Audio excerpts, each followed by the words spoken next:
UP में एनकाउंटरों को लेकर सियासत जारी है।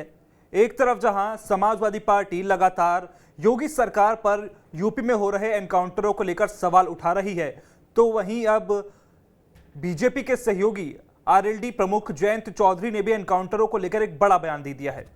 उन्होंने कहा है कि हम नहीं चाहते कि एनकाउंटर हो, बल्कि यूपी पुलिस खुद ही इतनी मजबूत हो जाए कि उनके नाम से अपराधी कांपने लगे।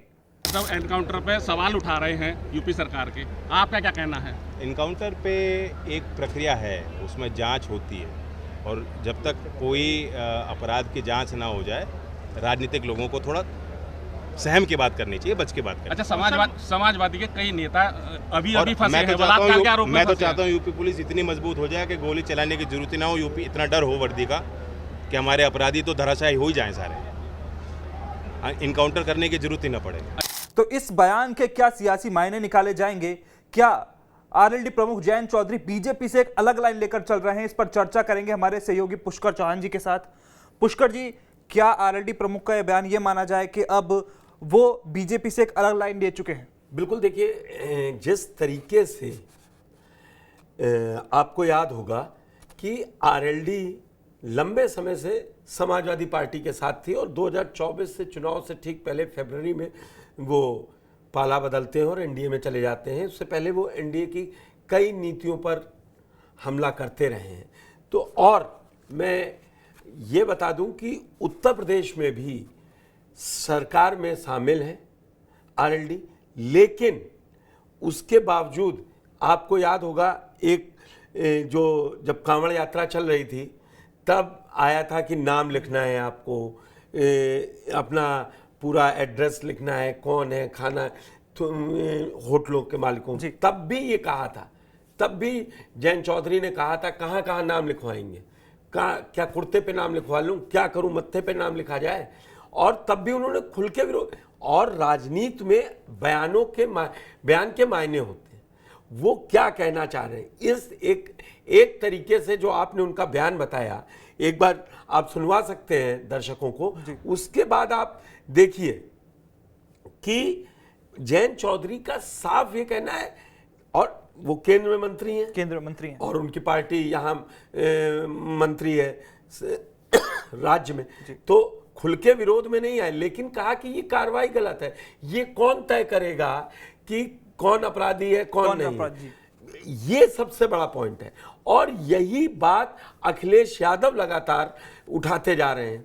अखिलेश यादव ने यही कहा कि असल में या एनकाउंटर जो है वो या तो जाति को देखकर हो रहे हैं या अपराधी कौन है, क्या है, आरोपी हुआ उसी को मार दिया। उन्होंने अखिलेश यादव के बयान पर यह कहा कि कई राजनेताओं को जब तक जांच पूरी नहीं हो जाती तब तक ऐसे एनकाउंटरों पर, ऐसी घटनाओं पर बोलने से बचना चाहिए।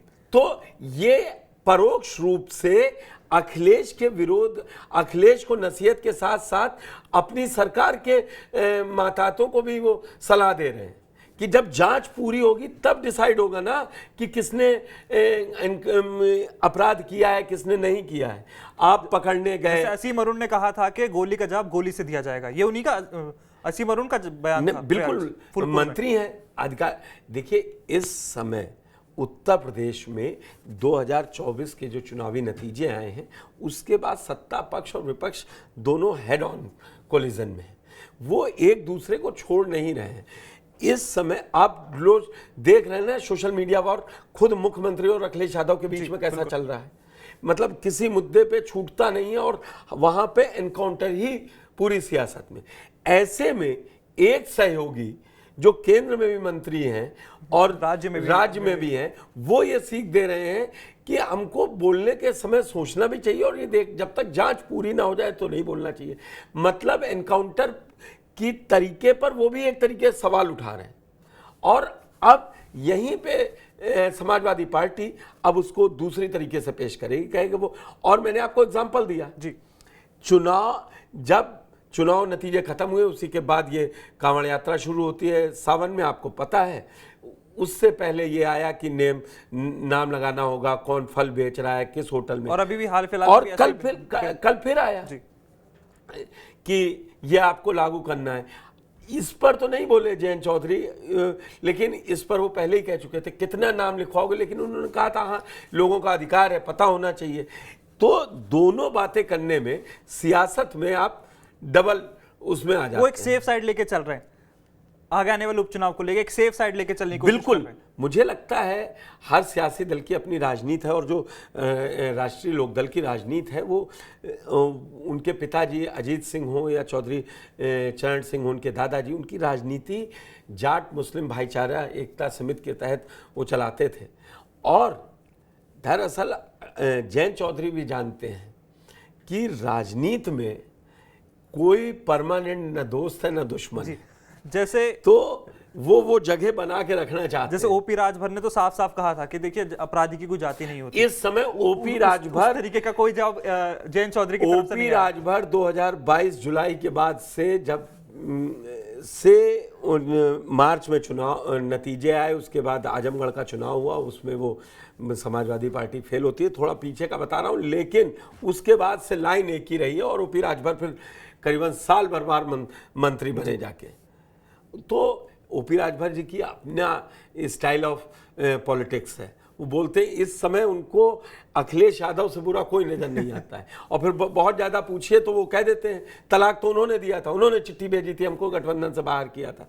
तो ओपी राजभर के बारे में डिस्कस आप पूरा कर सकते हैं, लेकिन वो वही है। फिर 2019 से लेके 22 के बीच में उन्होंने भाजपा वालों के लिए क्या क्या कहा, क्या क्या मुख्यमंत्री के लिए कहा। तो राजनीति में ओपी राजभर जैसा होना भी बड़ा मुश्किल काम हो जाता है फिलहाल। लेकिन जयंत चौधरी ने जो बयान दिया है उसके अलग अलग सियासी मायने भी निकाले जा रहे हैं। माना यह भी जा रहा है कि आने वाले उपचुनाव को लेकर भी जयंत चौधरी एक सेफ साइड लेने की कोशिश कर रहे हैं। फिलहाल हमारी नजर इस खबर पर बनी रहेगी। आप ऐसे ही तमाम अपडेट्स के लिए देखते रहिए TV9 उत्तर प्रदेश उत्तराखंड।